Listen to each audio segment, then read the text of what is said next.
Hello, welcome back. A Day with Caleb.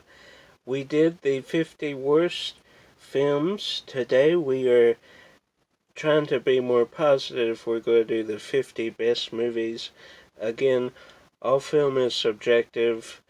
If there's a movie on here that you think is the best, we might have different likes and dislikes. That's okay. If there is a film that you think should be on here, comment it down below and there might be a part 2. Who knows?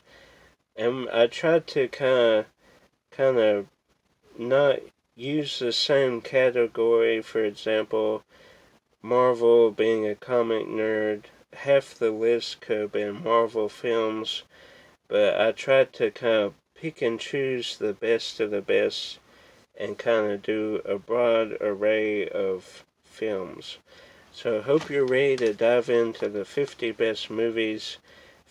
From my personal opinion, of course, the first starting off strong with The Mummy and Mummy Returns. They're kind of grouped together. Obsessed with The Mummy, so of course that has to be on here.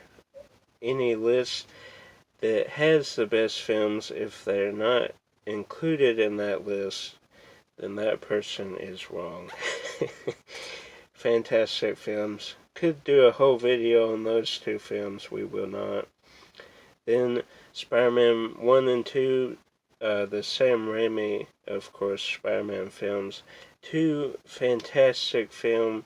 One of the greatest comic book movies ever made.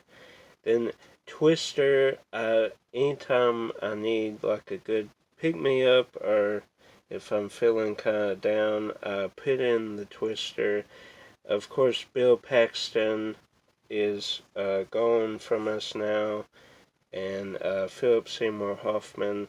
So when those two individuals died tragically, I had to pop this in, kind of to pay homage and tribute to their legacy. Then we have Spider-Man Homecoming. Again, I could fill this list with Spider-Man films and Marvel films, but this one is my favorite. We'll say favorite Tom Holland so far. We'll see with No Way Home. And I do watch it, I do watch this one the most of the Spider-Man films. So it has a lot of rewatchability, and I enjoy it. So I pop it in from time to time. Same with the Marvel's The Avengers. Sometimes I'll watch it with the commentary track just to watch it, as a experience. So watch that many times. Same with Clue, one of the greatest comedies of all time. Fantastic cast. Who knew that a movie based on a board game would be that funny? But it is. Tim Curry at his absolute best. The Lion King, obviously. The first film we saw in theaters was The Lion King, so great film. Then I kind of lumped Toy Story, the 4 films, into one, but if I had to choose, probably 3 would be my favorite, followed by 2, probably. So 3, 2, 4, and 1. Maybe 1 and then 4. See, it's so hard to do. That's why I lumped them all to one. Then Lord of the Rings trilogy, you can't really. If I had to choose, probably Two Towers would be my favorite, but I kind of just lumped them all together. Small Soldiers, Joe Dante, Kirsten Dunst, really great film. And I collect the toys, or try to. They're so expensive now, but back in the day when this film released, I wanted more and more toys, but obviously couldn't afford every single one, but if I had a look into the future and knew how much they would be worth today, I would have got doubles and kept stuff in packaging. But anyway, hindsight's 2020, right?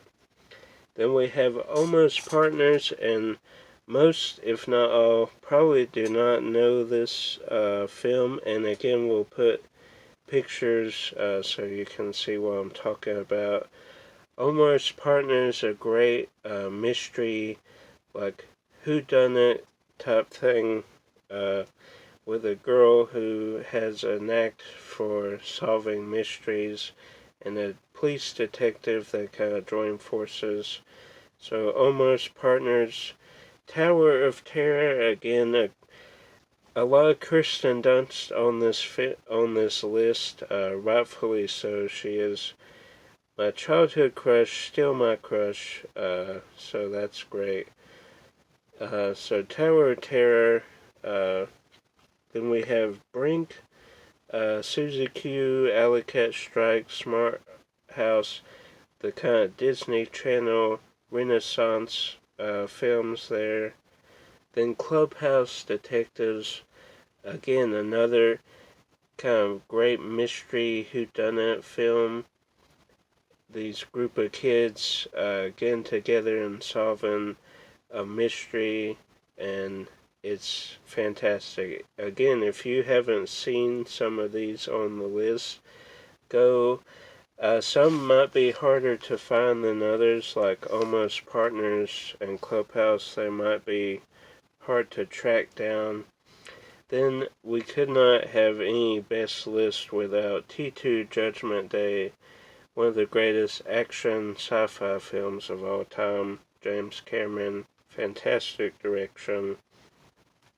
Then Get a Clue, but not the Get a Clue that you're thinking about, the Lindsay Lohan. No, this is Get a Clue, originally called The Weston Game. Again, a lot of mystery films, and I do like a good mystery film, so that's probably why there's a lot on this list. But The Weston Game, I guess that was kind of maybe the foreign title, or maybe it was here in the States for a little bit, but then they titled it Get a Clue, which again it's the same title as the Lindsay Lohan, and we are doing a video of movies with the same name, and I need to make sure that is on there, because I don't know if it's on that list or not. So The Weston Game, and then Freaked, one of the craziest films out there, Mr. T. They turn into these weird, like, hybrid human-animal things. If you haven't seen it, it's impossible to kind of explain the film, but it is fantastical and interesting, and out of print, so it's hard to track down. But if you find a copy out there, snatch it up and watch the film. Die Hard with a Vengeance, Bruce Willis, Samuel Jackson at their absolute best. Fantastic plot with the Simon Says things they have to do. Fantastic. What About Bob? Bill Murray at his peak, and Groundhog Day, again, two fantastic comedies, really well done. Then Incredibles, you could put probably all the Pixar films on this list, but I chose Incredibles because then with superheroes and Brad Bird directing, who would later go on to do Mission Impossible, Ghost Protocol, and Rat Race, again another like ensemble comedy film, Smash Mouth at the end with All-Star, so that's great. And then Batman Returns, Keaton, Michelle Pfeiffer, Danny DeVito, just knocked it out of the park. Tim Burton, what a great kind of unique vision he has with these type of films, especially the Batman films, and Returns was great with the kind of circus aspect and Penguin, Catwoman. Then Hot Fuzz, you could put Shaun of the Dead in here as well, but Hot Fuzz, a great kind of love letter to the cop kind of mystery films, and a great comedy. Really, really great execution by Edgar Wright. Then Casino Royale, or GoldenEye, it kind of depends on, how I feel the day of, but most of the time I would side with Casino Royale. The Daniel Craig, not the Peter Sellers Casino Royale, which is kind of more of a spoof comedy. Then the best Western of all time, some may dispute me, but Tombstone, especially Val Kilmer, knocked it out of the park. I'll Be Your Huckleberry, just fantastic. Heat, a great De Niro film, again Val Kilmer. Goodfellas, another De Niro, great. Joe Pesci, probably one of his best roles besides Home Alone. Hunger Games, great. I'll do the first one. Not that the others aren't great, but the first one kind of encapsulates those books by Suzanne Summers, right? Then The Raid, great foreign kind of action film, is like relentless in its action and execution. And the second one, somehow, I don't know what I was thinking. I didn't like it for a long time. Then a few years back, rewatched it because of this video I saw where they moved the camera from car to car and had this continuous shot. So 2 is good as well, not as good as the excellence of 1, but anyway. Father of the Bride Part 2, Steve Martin, fantastic. Mystery Men, Ben Stiller as absolute best. He's on this list again, but great superhero comedy. If you want a good comedy, go watch Clue and Mystery Men. You can't go wrong. Then Meet the Parents. This, I think, is my favorite De Niro. Ben Stiller, it would be that or Mystery Men. That would be tough to kind of separate those two. But I said Clue was the greatest comedy. Meet the Parents is on that level. We quote Mystery Men and Clue like all the time. Circle of Trust, all that. You got a great touch there, Doctor. We quote it all the time. And we watch that at Cousins Week as well, so that's fun. Then Cellular, people forget about this movie, but it's a great William H. Macy and Chris Evans movie with a flip phone and dial-up kind of rotary phones. So it kind of didn't age well, but I do love it. It's a good kind of kidnap mystery thing with it, where there's an unreluctant hero who kind of doesn't want to do it, but does it and ends up saving the day. Then Aladdin, Robin Williams at his prime. Originally didn't want to do it, but they showed, they animated him doing a comedy sketch of him as the genie doing one of his bits, and he really got sold after that. Then a Goofy movie, great Disney classic. Just recently met Jim Cummings, who is Pete in a Goofy movie. I met Goofy and Max, of course, years before. Then the Harry Potter films, all of them, especially the last two, I really do enjoy, especially the bit where they sneak into the Ministry of Magic. So that's great. Warriors of Virtue, fantastic. I have all the action figures boxed, all 16. I have a video on that if you want to check that out. Then Space Jam, not this garbage sequel that LaBeouf did. This is basketball at its best with the greatest basketball player of all time. I'll throw that out there, Michael Jordan. I would put Jordan, Kobe, and then of course Steph Curry. LeBron would be way at the bottom if he even made my list. So I haven't seen the sequel to Space Jam. I'm debating if I will.